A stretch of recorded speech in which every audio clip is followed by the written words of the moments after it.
Shalom Aleichem, Be'ezrat Hashem, dans quelques jours, on va faire la Hilula de Rabbi Meir Baal HaNes. Rabbi Meir Baal HaNes, c'était l'élève préféré de Rabbi Akiva. Comme ça, c'est rapporté dans Gemara Sanhedrin, page 86, Pei Vav, Amud Aleph. Rabbi Meir Baal HaNes, c'était un parmi les cinq rabbanim qui ont eu la smicha, l'autorisation d'être Rav. Ils ont eu l'autorisation de Rabbi Yehuda ben Baba. Parce qu'il y a beaucoup de rabbanim dans la Gemara qu'on ne dit pas Rav. Par exemple, on dit Shmuel. Shmuel, c'était un Tana. Il a atteint des niveaux très élevés. Il pouvait ressusciter un mort. Mais il n'a pas eu son diplôme de Rav. Aujourd'hui, n'importe qui a une petite barbe, on l'appelle Rav. À l'époque, pour avoir le titre de Rav, il fallait être un géant. Et Rabbi Meir Baal HaNes, il a eu le titre de Rav à l'époque de Rabbi Yehuda ben Baba. Et c'est rapporté dans Gemara Eruvin, page Yud Gimel, Amud Bet, que Rabbi Meir, son prénom c'était pas Meir. Meir, c'est pas un prénom. Meir, ça veut dire éclairé. Le prénom de Rabbi Meir Baal HaNes, il s'appelait Nehorai. Il y a beaucoup des Israéliens aujourd'hui qui s'appellent Nehorai. C'est un prénom israélien très courant. Et pourquoi on l'a surnommé Meir? Parce qu'il éclairait les yeux des rabbanim dans les halakha. C'est-à-dire que Rabbi Meir Baal HaNes, il était tellement fort que les rabbanim, ils voyaient trouble dans la halakha, et lui, il leur expliquait dans une façon qu'il leur éclairait la halakha, et c'est pour cela on l'a appelé Meir. Meir, ça veut dire éclairé. Mais son vrai prénom qu'on lui a donné à la Brit Mila, il s'appelait Nehorai. Il y a un livre qui s'appelle Yochassin, généalogie. C'est rapporté là-bas que Rabbi Meir Baal HaNes, c'était le petit-fils de Néron. C'était un César Goy. Néron lui-même, c'était un ministre, c'était le général de l'armée. Lui-même, il est devenu César. Il est parti à Yerushalayim pour détruire Yerushalayim. C'est-à-dire, c'est lui qui devait détruire Yerushalayim, c'était le grand-père de Rabbi Meir Baal HaNes. C'est lui qui devait détruire le deuxième Beth Amikdash, c'était le grand-père de Rabbi Meir Baal HaNes. Et Néron était très mystique. Il avait très peur. Il avait la foi. Il croyait. Il avait peur de détruire Yerushalayim. Mais avant de détruire Yerushalayim, il est parti dans une école, dans un Talmud Torah. Il a attrapé un petit garçon juif. Il avait 7 ans, ce garçon. Il lui a dit, garçon, qu'est-ce que tu as appris aujourd'hui à l'école? Il était mystique. Il voulait savoir est-ce qu'il y a des messages. Et là, le garçon, il lui a dit, aujourd'hui, on a étudié dans le livre des prophètes Yecheskel, chapitre 25, pasuk 14. Venatati et nikmati be'edom, beyad ami Israël. Ici, Yecheskel, le prophète, dit que c'est Edom, que c'est quelqu'un de mode occidental qui va détruire Yerushalayim, mais je me vengerai de lui. Néron, tout de suite, il a compris qu'Hachem, il veut l'utiliser comme un bouc émissaire. Hachem, il veut faire en sorte que lui, il va détruire Yerushalayim, et après, Hachem, il va le tuer. Néron, il s'est dit, je ne ferai pas le sale travail. Qu'est-ce qu'il a fait? Il s'est enfui. Il s'est converti au judaïsme. Et Hachem, il a récompensé qu'il a eu un petit-fils qui a éclairé le monde, Rabbi Meir Baal HaNes. C'est rapporté dans Gemara Gittin que le petit-fils de Néron, ils ont enseigné la Torah à Tveria. Et qui est? Rabbi Meir. C'est marqué noir sur blanc dans la Gemara que le petit-fils de Néron, c'était Rabbi Meir Baal HaNes. Néron, quand il s'est enfui, il était sûr qu'on va le tuer parce que c'était à l'époque interdit de se convertir au judaïsme. Et surtout que lui, il était le général. Alors qu'est-ce qu'il a fait? Il a fait en sorte qu'on croit qu'il s'est suicidé. Quand on ouvre les livres d'histoire, on voit que Néron, il s'est suicidé. Mais nous, on connaît la vraie histoire, qu'il ne s'est pas suicidé, il s'est converti au judaïsme. Et c'est lui, en fin de compte, qui a détruit le Beth Amikdash, c'était Aspasianos. Il y a une règle qui est rapportée dans Gemara Sanhedrin, page Chavdalet Amud Aleph. La règle est, chaque fois quand tu vois une Mishnah, qu'il n'y a pas le nom de celui qui a dit cette Mishnah, c'est Rabbi Meir Baal HaNes. Par exemple, il y a une Mishnah qu'on l'a dit presque tous les jours. Kol Israël Eshlaim Chelek Leolam Haba. Qui l'a dit cette Mishnah, Kol Israël? Il n'y a pas de nom. C'est Rabbi Meir Baal HaNes. Pourquoi il n'y a pas le nom de Rabbi Meir Baal HaNes? Parce que Rabbi Meir Baal HaNes, il était très très tsanoa. Il était humble. C'est lui qui a pris tous les Mishnayot, il y a 1700 ans. Il les a écrits, il les a mis en 6 tomes. C'était Rabbi Yehuda Hanassi. Rabbi Yehuda Hanassi, c'était l'élève de Rabbi Meir Baal HaNes. Combien de chapitres il y a dans les 6 tomes? Il y a 523 tomes. Et c'est Rabbi Yehuda Hanassi qui les a arrangés. Et parmi les 523 tomes, la plus grande partie, c'est Rabbi Meir Baal HaNes qui les a écrits. Et les gens, ils ne savent pas cette chose-là. Il y a une histoire qui est rapportée dans le Talmud Yerushalmi. Il y a 2 Talmuds. Il y a Talmud Bavli, qui a été écrit en Irak, et il y a Talmud Yerushalmi, qui est très complexe, qui a été écrit à Yerushalayim en Eretz Israël. Et là-bas, c'est rapporté que veille des Purim, Rabbi Meir Baal HaNes, il est arrivé dans une ville qui s'appelait Asya. Et ils n'avaient pas de Megillat Esther. Et il fallait écrire Megillat Esther sur parchemin. Et il y a une halakha, une règle, qu'on n'a pas le droit d'écrire ni Sefer Torah, ni Tfilin, ni Mezuzot, ni Megillah par cœur. Même si tu connais, tu n'as pas le droit d'écrire par cœur. Et ils n'avaient pas de Megillah. Mais ils n'avaient pas le choix. Rabbi Meir Baal HaNes, il a pris un parchemin et il a écrit tout Megillat Esther par cœur. Et après, quand ils ont vérifié avec un autre livre, il n'a fait aucune erreur. Parce que dans Megillat Esther, parfois c'est marqué Achashverosh avec 2 vav, parfois c'est 100 vav, parfois c'est marqué Yehudim avec un seul yud, parfois c'est marqué avec 2 yud, Yehudim. Et Rabbi Meir Baal HaNes, il n'a fait aucune erreur. Il avait une mémoire que personne au monde, il avait une mémoire comme Rabbi Meir, il avait. À l'époque, normalement, aujourd'hui, ça doit être comme ça, un rave, il n'a pas le droit de gagner sa vie autant que rave. Al ta'asem kardom l'achfor bahem. C'est marqué dans Maxime de nos pères qu'un rave, il n'a pas le droit d'utiliser son titre de rave pour gagner sa vie. Un titre de rave, c'est pas un outil de travail. À l'époque, tous les rabbinim, ils avaient un métier. Rabbi Yochanan Sandla, Rabbi Yochanan, il était cordonnier. Rabbi Tzrak Napra, Rabbi Tzrak, il était forgeron. Il y en a des rabbinim qui étaient des cuisiniers. Rabbi Meir Baal HaNes, il gagnait sa vie en écrivant des mezuzot. En écrivant des mezuzot. Mais toujours, il limitait son salaire à 3 zouz par jour. On va dire 3 euros par jour, pas plus que ça. 2 euros, il donnait à sa femme pour faire fonctionner la maison. Et 1 euro, il donnait aux pauvres. C'est-à-dire qu'à la fin de la journée, il n'avait pas un centime de côté.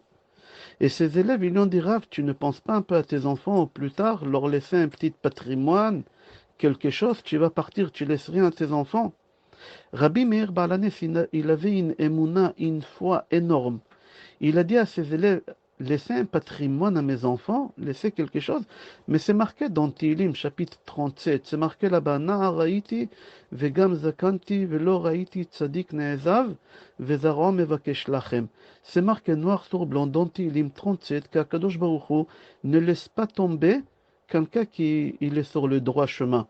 Quelqu'un qui est sur le droit chemin, jamais il va lui manquer la parnassa. Alors si mes enfants ils vont être sur le droit chemin, pourquoi tu veux que je leur laisse un patrimoine? Akadosh Baruch Hu, il va leur donner. Ah, et si tu vas dire que mes enfants ne seront pas dans le droit chemin, pourquoi tu veux que je leur laisse de l'argent? Pour qu'ils continuent à rester sur le mauvais droit chemin? Alors je préfère qu'ils meurent de faim. Comme ça, il a dit, je préfère, il était extrémiste. Il a dit, je préfère que mes enfants, ils meurent de faim s'ils ne sont pas sur le droit chemin. Hachem, il ne va rien leur donner. C'est lui qui va gagner sa vie dans les pompes à chaleur, dans le téléphone, ou je sais pas. Il va mourir de faim à la fin. Comme ça, c'est marqué dans Tehillim 37, comme ça, il dit David Amelech. Rabbi Meir Baal HaNes, il leur a dit, l'oraïti tzadik nezav, vezaro mevakesh lachem. Akadosh Baruch Hu, il a promis, c'est lui qui veut gagner sa vie dans le droit chemin. Il va le gagner avec abondance. Les chiffres, ça ne veut rien dire. Il y a des gens qui disent, oui, quand je gagne ma vie dans les droits chemins, j'ai fait 1000 euros par mois. Quand je gagne ma vie pas dans les droits chemins, j'ai fait 15 000. Il y a des gens avec 15 000, ils n'arrivent pas à faire ce que les gens avec 1000 ils font. Rabbi Meir Baal HaNes, il a dit à ses élèves, sachez que les chiffres, ça ne veut rien dire. Dans Yerushalmi, il s'est rapporté une histoire et on va comprendre combien Rabbi Meir Baal HaNes, il était humble. On raconte là-bas une histoire dans Yerushalmi, qu'un jour, Rabbi Meir Baal HaNes, il s'est attardé dans sa synagogue, il donnait toujours un discours vendredi avant Arvit de Shabbat. Il parlait de la paracha. Et un jour, il s'est attardé. Il a parlé très longtemps. Et il y a une femme qui est rentrée chez elle à la maison en retard. Son mari priait dans une autre synagogue. Et son mari s'est énervé, il a attendu, il a dit à sa femme, mais pourquoi tu as tardé autant? Et il lui a dit, Rabbi Meir Balanes, il était très lent cette fois-ci. C'était un vrai Marocain nerveux. Il a dit à sa femme, écoute-moi bien, je te laisse pas rentrer à la maison tant que tu vas pas chez lui, tu lui craches sur son visage. Cette femme, elle était embêtée, elle a dit, je préfère divorcer et n'est pas cracher sur le visage de Rabbi Meir Balanes. Elle est partie habiter chez sa copine. Rabbi Meir Balanes, quand il a entendu cette histoire, il a convoqué cette femme, il a parlé avec elle de n'importe quoi. Et en plein milieu, il lui a dit, Madame, j'ai une poussière qui est rentrée dans mon œil. Vous pouvez faire du vent? Et quand tu fais du vent dans l'œil de quelqu'un pour retirer cette poussière, tu craches un peu sans te rendre compte. Il y a un petit crachat qui elle sort. Et Rabbi Meir Balanes, pour la mettre à l'aise, il lui disait, encore, 7 fois. 7 fois, il a craché sur lui. Quand il a fini, il a dit, maintenant tu peux rentrer chez ton mari. Tu lui dis, j'ai craché sur le visage de Rabbi Meir, pas une fois, comme tu as demandé, 7 fois. Tellement il était humble. Ses élèves, ils ont dit, Rabbi, Zé Torah, c'est ça l'honneur de la Torah, qu'une femme, elle vient cracher sur ton visage. Rabbi Meir Balanes, il leur a dit, c'est marqué dans la Torah, hein, quand un mari il est en dispute avec sa femme parce qu'il a soupçonne qu'elle a fait Chaz Shalom Sota, hein, Hachem il a dit, prenez mon nom et effacez-le dans de l'eau et donnez à boire pour faire la paix entre le couple.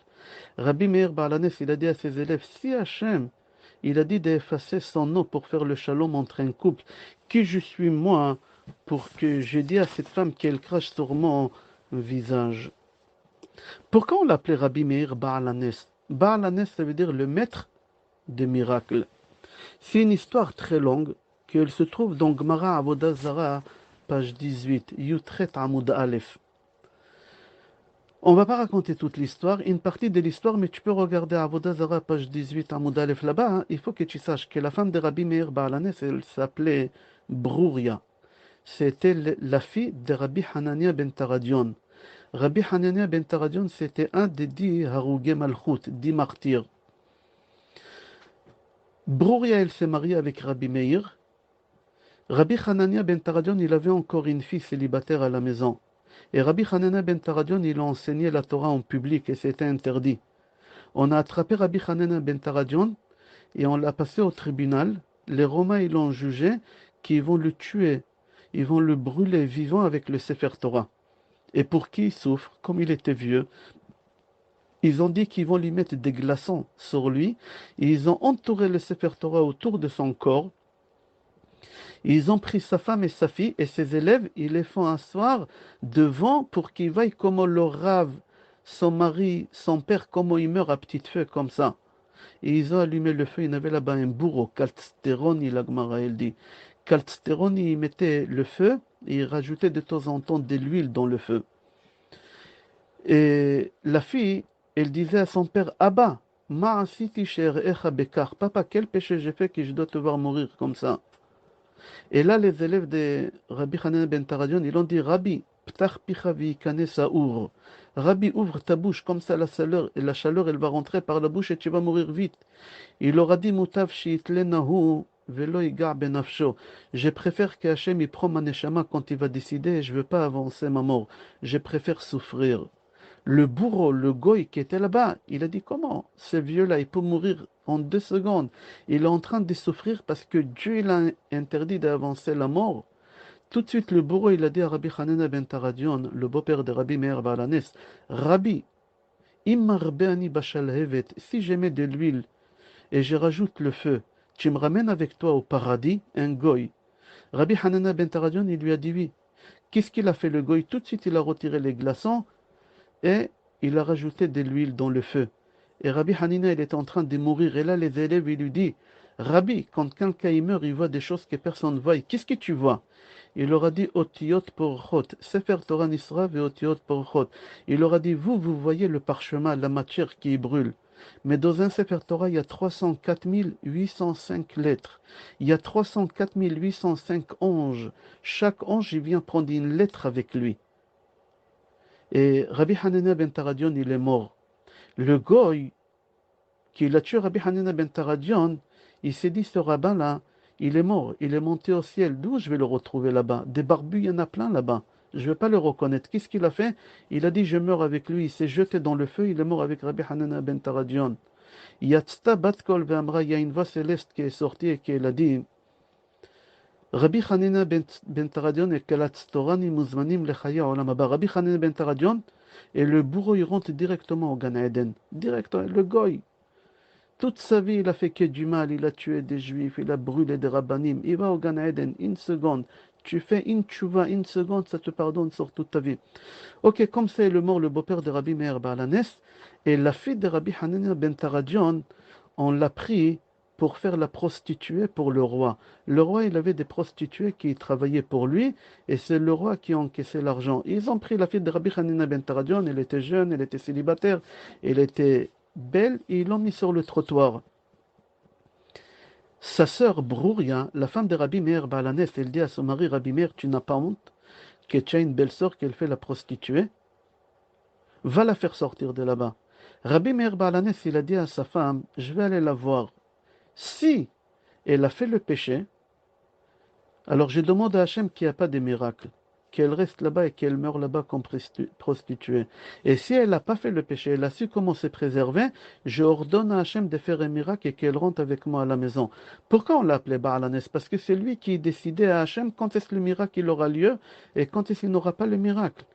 Il Parsha. Rabbi Meir Baalanes, il avait un peu, il était européen parce que son grand-père c'était Néron. Il était blond aux yeux bleus, Rabbi Meir, c'était un bel homme. Il s'est déguisé comme un goy, il s'est déguisé comme un parache, je crois en français ça se dit, quelqu'un qui est sur le cheval, comme un prince. Il est rentré dans la rue des prostituées, et il a reconnu sa belle-sœur, mais elle ne l'a pas reconnu. Et il lui a dit, Ashtam'ili, combien? Et il lui a dit, Matrachna. Il lui a dit, j'ai mes règles, je suis indisposé. Reviens dans 3 jours. Il a dit, bon, j'attends, Matrachna, j'attends. Et il a dit, mais pourquoi tu attends 3 jours? Il y a beaucoup plus belle que moi ici. Pourquoi tu m'attends? Qu'est-ce que tu veux de moi? Rabbi Meir Balanes, il est parti, il est revenu 5 jours après. Et il l'a pas reconnu encore. Il lui a dit, Shtam'ili, combien? Il lui a dit, Matrachna, je suis indisposé. 4, 5 fois. Rabbi Meir Balanes, il a compris qu'elle s'est préservée. Et il dit ça à tout le monde. Et tout de suite, il a donné un ordre à Hachem qui lui fasse un miracle. Il a réussi à libérer sa femme et sa belle-sœur. Comment il a libéré? Il est parti voir le gardien. Il lui a donné Tarkaba des dinarets. Il lui a donné une bourse de pièces en or.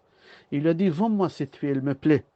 Il a dit, mais attends, mais j'ai un contrôle. Tous les 10 jours, il y a un contrôleur de fisc qui y passe et qui compte les têtes des prostituées. Il va voir qu'il manque une, il va me dire, elle est où celle-là? Rabbi Meir Baalanes, il a dit, Tarkabalah ve Tarkabala. Il a dit, une pièce tu prends pour toi, une pièce tu donnes à l'autre. Il a dit, mais un jour ça va finir.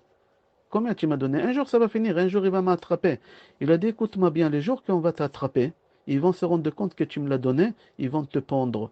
Et au moment qu'ils vont te pendre, appelle-moi. Crie fort, Elaha de Meir Aneni, comme on dit à Slichot, Elaha de Meir Aneni. Et je viendrai, je te sauverai. Un goy, d'où il croit à ces choses-là? Il dit, c'est quoi ces trucs-là? Et là-bas, la Gemara, elle raconte qu'il lui a prouvé que ça marche, et c'est comme ça que le goy, il a eu la vie sobre. Rabbi Meir, il a pris sa belle-sœur, il s'est sauvé en Eretz Israël, là, il a quitté Rome, il est parti s'installer à Tveria avec sa femme et sa belle-sœur. L'histoire, elle est longue là-bas, tu peux voir comment l'histoire, elle est belle. Alors, pourquoi on l'appelle Rabbi Meir Baalanes? Parce que Rabbi Meir Baalanes, c'est lui qui décidait quand est-ce que les miracles, il aura lieu. C'est rapporté dans plusieurs livres que c'est une vertu.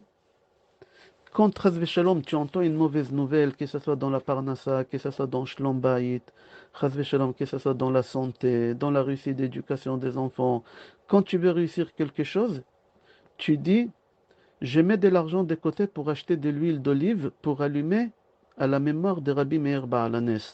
Et tu dis 3 fois, Elaha de Meir Aneni, Elaha de Meir Aneni, Elaha de Meir Aneni, et ça va être exaucé. Quand on dit Elaha, le Dieu de Meir, réponds-moi, c'est pas Rabbi Meir. Pas du tout. Il y a des gens qui disent Elaha de Rabbi Meir Aneni, c'est un sourd. On n'a pas le droit de demander à des morts des choses. Meir, c'est éclairé. À Meir, la Haaretz, à Kadosh Baruch Hu, on dit tous les matins, avant Kriyat Shema, qu'Akadosh Baruch Hu, il éclaire la terre tous les jours. Alors, Akadosh Baruch Hu, quand tu dis Elaha, le Dieu de Meir, c'est lui qui éclaire le monde, réponds-moi, tu t'adresses à Hachem. C'est rapporté que Rabbi Meir Baal HaNes, il est enterré debout, avec ses chaussures. On n'a pas le droit d'enterrer quelqu'un avec des sochettes, ou avec des chaussures, ou avec des habits. C'est interdit. On l'enveloppe avec, je crois, le zincel en français, ça s'appelle. Comment ça s'appelle, docteur? Linceul. Ça s'appelle linceul, on l'enterre comme ça. Rabbi Meir Baal HaNes, il a demandé qu'on l'enterre avec des chaussures, avec sa canne dans la main, avec ses habits debout. C'est la seule personne au monde qui est enterrée debout. Normalement, on doit enterrer un mort sur le dos, pas sur le ventre. Ça s'appelle Kvirat Hamor. Pourquoi? Même Maharacho, Rabbi Chaim Vital, il a demandé à son rave, à Rizal, est-ce que c'est vrai qu'est-ce qu'on dit que Rabbi Meir Baal HaNes, il est enterré debout? Il lui a dit oui, Emet Tadavar. Oui, c'est vrai, il est enterré debout. Pourquoi? Il y a beaucoup de raisons. Une des raisons, parce qu'il a dit quand le Mashiach il va venir, je suis prêt déjà à l'accueillir. Il y en a qui disent parce que, pour dire à tout le monde, quand vous venez sur ma tombe et vous priez, je suis prêt à aller chez Hachem pour lui demander pour vous. Il y a beaucoup d'explications comme ça. C'est rapporté dans Ben Ishraï, dans tome première année, Parashat Vayeshev, je crois c'est Ilchot Chanukah. C'est rapporté là-bas que c'est une mitzvah d'allumer Rosh Chodesh Tevet, une bougie à la mémoire de Rabbi Meir Baal HaNes. Comme ça c'est rapporté. Et aussi c'est rapporté au nom de Rabbi Avraham Falaji, Zichrono Livracha, que c'est bien d'allumer une bougie le premier jour de Chodesh Tevet. Pourquoi? Ça veut dire qu'il y a un problème dans la date de naissance de Rabbi, et dans la date de la mort de Rabbi Meir Baal HaNes. Nous, on va fêter la date de la mort de Rabbi Meir Baal HaNes dimanche qui arrive, Pesach Sheni. Mais il y a beaucoup de rabbinim qui disent pas du tout, c'est pas la date. Il y en a qui disent, par exemple, le Ben Ishraï, Rabbi Avraham Falaji, il y a beaucoup de rabbinim qui disent, même aujourd'hui, on a un rav qui est vivant jusqu'à 120 ans, Rav Ben Zion Mutzafi, à Yerushalayim, au nom de son père, Rav Suleiman. Il dit que c'est pas la date et c'est même pas la tombe de Rabbi Meir Baal HaNes où on va prier. C'est même pas la tombe. Il y a beaucoup de rabbinim qui disent c'est pas la tombe, c'est notre Rabbi Meir. C'est pas Rabbi Meir Baal HaNes. Ok, il y a beaucoup d'amalgames. Mais nous, on a la tmimout et on va prier là-bas et on fait le 14 Nissan. Mais d'après le Ben Ishraï, Rabbi Avraham Falaji, c'est Rosh Chodesh Tevet. Il faut savoir que toujours Rosh Chodesh Tevet, ça tombe dans les 8 jours de Hanouka. En plein jour de Hanouka, quand on allume tous les bougies. Rabbi Raphaël Ochana, il donne 14 raisons pourquoi les rabbinim de Tveria, ils ont décidé que la date de la mort de Rabbi Meir Baal HaNes, c'est le 14 Iyar. On ne va pas donner les 14, on va donner 2 ou 3. Premièrement, 14 Iyar, jamais il va tomber Shabbat. Jamais. Alors ils ont fait en sorte exprès pour que les gens ils vont être amenés à transgresser Shabbat pour venir sur la tombe de Rabbi Meir Baal HaNes. Alors ils ont choisi une date qu'elle tombe jamais Shabbat. Deuxième raison, parce que c'est le jour qu'on fait pas Tachanoun, c'est Pesach Sheni. Troisième raison, parce que c'était le jour qu'ils ont fini de construire, inaugurer, pardon, la synagogue qui est sur la tombe de Rabbi Meir Baal HaNes. Mais par contre, c'est lui vraiment qui est mort le premier Tevet, c'est Avraham Avinu.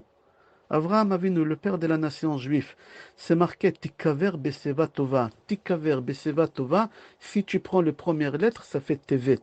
Avraham Avinu, il est mort Rosh Chodesh Tevet. La femme de Rabbi Meir Baal HaNes, on a dit qu'elle s'appelait Brouria. C'était une femme géante dans la Torah. Jamais on a vu une femme qui avait des connaissances comme la femme de Rabbi Meir Baal HaNes. Jamais on a vu une femme comme elle. Et on raconte, il y a beaucoup d'histoires sur elle, énormément d'histoires. On raconte qu'un Shabbat, Rabbi Meir Baal HaNes, il était à la synagogue en train de donner le cours. À la synagogue, Shabbat après-midi, donner le cours. Et ses enfants, Rabbi Meir Baal HaNes, il avait des jumeaux. Quand ils partaient à la synagogue pour rejoindre leur père, ils ont passé à côté d'un mur, et le mur, il est tombé sur eux, il les a tués sur le champ. Alors ils ont retiré le corps, Shabbat, on a le droit, parce qu'on ne sait pas, ils sont morts, ils ne sont pas morts, ils ont retiré le corps. Quand ils ont vu qu'ils sont morts, la femme de Rabbi Meir Baal HaNes, elle était forte. Et elle a pris un drap, elle les a couverts et elle est rentrée vite à la maison. Rabbi Meir Baal HaNes, il rentre à la maison et il demande à sa femme, où sont les enfants? On fera Avdallah, on va faire Avdallah. Et elle leur a dit, comment ça Avdallah? Ils sont en train à la synagogue faire Avdallah. Fais Avdallah toi. Et lui, il a fait la Avdallah. Quand il a fini la Avdallah, il a dit à sa femme, alors les gosses, ils sont où? Et il leur a dit, viens, assis-toi, j'ai une question à te demander. Et la question, c'était quoi? Il lui a dit, dis-moi, si quelqu'un t'a confié un objet, Quelqu'un t'a donné 1000 euros, il t'a dit garde-moi ces 1000 euros et tu me les rends. Le jour qu'il aimerait récupérer son argent ou l'objet, est-ce que tu vas lui rendre, oui ou non? Rabbi Meir Bar il dit, mais bien sûr que je vais lui rendre, c'est pas à moi, c'est du vol. Et il a dit, Akadosh Baruch Hu nous a confié des enfants, c'est pas à nous. C'est Gemara Nida, je crois, page Lamed Amoud Aleph ou Amoud Bet, c'est marqué là-bas, Shlosha Shutafin Ba'adam. Il y a 3 associés chez l'homme. Akadosh Baruch Hu qui donne les 5 sens, l'odorat, la vue, etc. La maman, elle donne tout ce qui est rouge et le père, il donne tout ce qui est blanc. Akadosh Baruch Hu nous a donné un enfant, ça nous appartient pas les enfants, ça appartient à Hachem, c'est un gage qu'Hachem nous a donné. Et il lui a dit, Akadosh Baruch Hu, il est venu chercher son gage, il a pris les 2 enfants, ils sont morts. Et il lui a montré les enfants morts. Il a commencé à pleurer. Il a dit, mais pourquoi tu pleures? Je ne comprends pas, c'est qu'un gage. Hachem, il a décidé de les récupérer. Rabbi Meir Balanes, il lui a dit, tu as raison, il lui a dit le pasuk, Hachem Natan, Hachem Lakach, Yishem Adonai Mevorach, Meata Ve'ad Olam. On sait tous que Rabbi Akiva, c'était le Rav de Rabbi Meir Balanes. Mais qu'est-ce que les gens ne savent pas? Qu'avant Rabbi Akiva, Rabbi Meir Balanes, il avait un Rav. Il s'appelait Rabbi Ishmael. Rabbi Ishmael, il était géant. Rabbi Meir Balanes, l'élève de Rabbi Ishmael, il a tellement avancé qu'il a dépassé son Rav, l'élève qui dépasse son maître, à tel point qu'ils sont devenus des copains. Oui, c'est possible que l'élève il dépasse son maître. Mais par contre, Rabbi Akiva, c'était son Rav jusqu'à que Rabbi Akiva il est mort. À l'âge de 120 ans, les jours de Kippour, Aspassanos, il lui a enlevé la peau, on a parlé déjà de ça, Rabbi Akiva d'après le Sod. Quand Rabbi Akiva il est mort, Rabbi Meir Balanes, il a pris une autre Rav qui s'appelait Elisha ben Avouya. C'est qui Elisha ben Avouya? Il faut que tu saches qu'il y a 5 personnes qui ont monté vivants au ciel. Il y a 5 personnes, comme ça c'est rapporté dans la Gemara. C'est rapporté une histoire que il y a 5 personnes qui ont monté dans le ciel. C'était qui? Ben Azaï. Regarde, c'est Ben Azaï, ils ont monté au ciel vivant, ils ont redescendu. Ben Azaï, c'est même pas marqué Rav. Ben Zoma, c'est même pas marqué Rav, il est monté au ciel, tu imagines? Aujourd'hui, c'est lui qui bouge une chaise comme ça, tu lui dis Rabbi, Rabbi. C'était des rabbanim, ils ont monté au ciel, on les appelait pas des rabbanim. Ben Azaï, Ben Zoma, Elisha Ben Avouya, même le Rav de Rabbi Meir Balanes, il n'avait pas le titre de Rav. Elisha ben Avouya, Rabbi Meir Balanes, on l'appelle Rav, tu imagines? Ok, les 4 qui ont monté au ciel pour apprendre le Pardes, Pshat Remez Drash Sod, c'était Ben Zoma, Ben Azaï, Elisha ben Avouya et Rabbi Akiva. Et Rabbi Akiva, c'est les 4 personnes qui ont monté. Ben Azaï, il a vu Hachem, et on n'a pas le droit de voir Hachem. Il est mort sur le champ. Ben Zoma, il a vu des choses qu'il ne fallait pas regarder, il est devenu fou. Il n'a pas pu, son cerveau, il n'a pas pu accepter ce qu'il a vu, il est descendu fou. Acher, le Rav de Rabbi Meir Balanes, il a vu quelque chose qui l'était choqué, il a quitté la religion. Il a quitté la religion. Il a fait tous les péchés que tu peux imaginer, des prostituées, le Rav de Rabbi Meir. Et Rabbi Meir Balanes, il a gardé son Rav quand même comme Rav. Il faut comprendre la force de Rabbi Meir Balanes. Il a su comment prendre le bien et jeter le mal de son Rav. Et on a reproché ça à Rabbi Meir Balanes même après sa mort. On lui a reproché comment tu peux avoir un Rav comme ça. Il y a une seule personne parmi les 4 qui est descendue normal, c'était Rabbi Akiva. Qu'est-ce qu'il a vu, le Rav de Rabbi Meir Balanes, qu'il a quitté la religion? Il a vu quelque chose qui a été choqué. Écoute la réponse elle fait froid au dos, je ne veux pas qu'on dépasse longtemps, ça fait déjà 29 minutes, je vais faire vite. Quand ils ont monté au ciel les 4, il y a un ange qui s'appelait, je dirais une seule façon, non, on n'a pas le droit de dire 2 fois, Matatron. Lui, c'est le scribe de Hachem. Tout ce qu'Hachem lui dit, il écrit. Lui, c'est le seul ange qui a le droit de s'asseoir. Un ange, il ne peut pas s'asseoir. Il n'a pas de, comment on appelle ça, genou pour plier. Ils n'ont pas de genoux. Lui, c'est le seul ange qui a le droit de s'asseoir. Quand les 4 rabbanim, ils arrivent au ciel, ils voient Matatron assis en train d'écrire. Alors Elisha ben Avouya, il a dit, je ne comprends pas, il y a 2 dieux. Nous, on sait que Dieu, Akadosh Baruch Hu, Yoshev al Kiseram Venissa, c'est marqué qu'Akadosh Baruch Hu, il est assis sur son trône. Mais il y a un ange aussi qui est assis, c'est-à-dire, c'est pas un ange, c'est un Dieu. Il y a 2 dieux. Il a quitté la religion. Ça, c'est d'après le Pshat. Mais d'après le Sod, il y a une réponse qui elle fait froid au dos et tu dois faire un travail de conscience. Il y a un Sefer Torah qui passe devant toi, qu'est-ce que tu fais? Tu te lèves. Il y a un Rav qui passe devant toi, mais tu n'aimes pas trop sa tête. Tu n'aimes pas trop sa tête. Tu te lèves pas. Tu te lèves pas. Alors c'est une erreur. Tu dois te lever devant un Rav et pas devant un Sefer Torah. Ne pas se lever devant un Rav, c'est grave. Là, 4 rabbanim arrivent et l'ange il reste assis. Il a dit, c'est ça la Torah? C'est ça la Torah, un ange non est mieux qu'un ange. Nous tous les êtres humains, pas les rabbanim, tous les êtres humains, les anges c'est des robots. Hachem il les a créés pour faire une mission. Nous on n'est pas des robots, nous. Nous on est mieux que des anges. Alors il y a 4 rabbanim qui arrivent et lui il se lève pas. Il a dit c'est ça la Torah, si c'est ça la Torah, je jette la Torah, il a jeté la Torah. Akadosh Baruch Hu, il a donné raison à Elisha ben Avouya, à Acher. Il a dit tu as raison. Hachem il a pris l'ange, même tête Rejvav. Non, il lui a donné Shishim Pulsa de Noura. Hachem il a donné 60 coups de fouet de feu. Pulsa de Noura, ça s'appelle. Hachem il a dit à Elisha ben Avouya, fais tchouva, retourne, tu as raison, c'est une erreur qui s'est passée. Tu imagines, Akadosh Baruch Hu, il reconnaît l'erreur. J'ai frappé cet ange-là pour l'erreur qu'il a fait, qui ne s'est pas levé. Il n'a pas voulu pardonner à Elisha ben Avouya, il était dur. Il a dit, je ne peux pas admettre une chose pareille, qu'on ne se lève pas devant un rave. Tiens, un rave, il te dit une halakha, tu écoutes pas. Quand ça te plaît pas, tu vas demander un autre rave. C'est pas une façon de faire. Il faut mieux quitter la religion. C'est marqué Mishnah, Aselecha Rav, ou Knelecha Chaver. Viens voir la force d'un rave. Un rave, il peut transformer une halakha dans la Torah. Je ramènerai 2 preuves. Dans la Torah, c'est marqué quand quelqu'un il fait un péché. C'est marqué dans Sefer Dvarim, chapitre 25, Pasuk 3, c'est marqué là-bas, Arba'im yakenu baltosif. Quand quelqu'un fait un péché, le Bédin a le droit de lui donner 40 coups de fouet. Les rabbanim de nos jours, ils ont enlevé cette loi dans la Torah, ils ont dit 40, c'est trop dur, 39. Les rabbanim, ils t'ont soulagé. Ils t'ont soulagé. La Torah, il a dit 40. Ils ont dit non, 39. Tu imagines la force des rabbanim? Et tu te lèves devant un Sefer Torah. Viens, on va voir encore autre chose. Dans Sefer Vaïkra, je ne me rappelle pas les références, dans Sefer Vaïkra, il y a dans une paracha là-bas, toutes les malédictions. Parmi les malédictions, il y a là-bas une malédiction Tam, dans Sefer Vaïkra, chapitre 26, Pasuk Vatam Larik Kocham. C'est quoi Vatam Larik Kocham? C'est une malédiction. Un homme, il a une fille. Il fait marier sa fille à quelqu'un. Et en même temps, il donne une dot à sa fille, une très grosse dot à sa fille. C'est une halakha dans la Torah. Et cette femme, un mois après, elle meurt. Qui va prendre cette dot? Qui va hériter cette fille-là? La Torah, elle dit, le mari. Le mari, il hérite sa femme, c'est marqué dans la Ketouba. Alors le papa juif, il vient de perdre 2 choses. Et il a perdu sa fille, qui c'est très dur, et mis à part ça, il a perdu une partie de son patrimoine. La Torah, elle est dure. Il y a un Rav, c'était le petit-fils de Rashi, il s'appelait Rabbi Yaakov ben Asher, je crois, Rabbeinu Tam. Pourquoi on l'appelle Rabbeinu Tam? Parce que cette malédiction, elle s'appelle Tam, Vatam Larik, Tam. Il a pris cette halakha de la Torah, il l'a enlevé.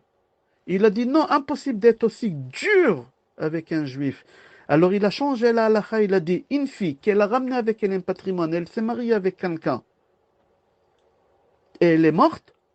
Si elle n'a pas eu un enfant, le papa il récupère le patrimoine. Pourquoi le pauvre il a perdu sa fille, il va perdre aussi son patrimoine? C'est-à-dire qu'il a enlevé une halakha de la Torah. Tu imagines un rab, il peut enlever une halakha de la Torah. Et c'est pour ça Rabbeinu Tam, on l'appelle Tam. Pourquoi? Parce qu'il a soulagé un juif de sa souffrance, de la malédiction qu'on l'appelle Vatam, Tam, Rabbeinu Tam, le petit-fils de Rashi. On va s'arrêter là. Je te souhaite bracha ve'atzlacha, kisrut Rabbi Meir Ba'alanes tagen ba'adenu. Amen, Keni Ratson.